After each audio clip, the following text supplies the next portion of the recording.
With regards to the increase in domestic violence that we've seen, particularly since COVID restrictions have been imposed, we've seen a significant increase in what's described as coercive control.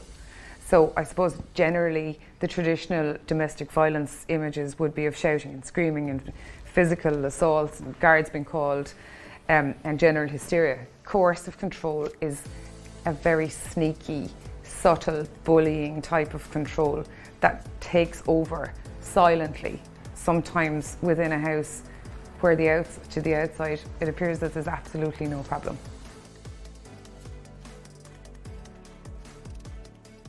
Examples of coercive control would be name calling, would be putting down somebody all of the time.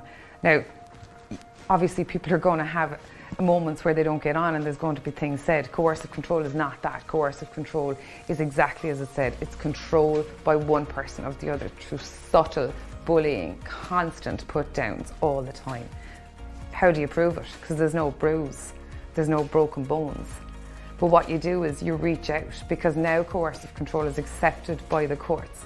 There is legislation providing for domestic violence protection for emotional and psychological abuse. And in fact, it's now recognised as a criminal offence in this country.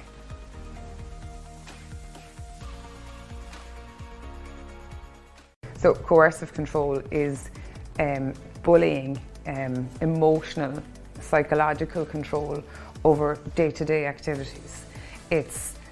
We've had examples of people measuring petrol tanks, in refusing to allow people's freedoms without an actual physical assault. It's complete emotional control is what's going on. So much so that sometimes the victim themselves doesn't even realise it until it's got to the point where the coercive control has escalated now into physical control, because such is the position that the abuser is now in.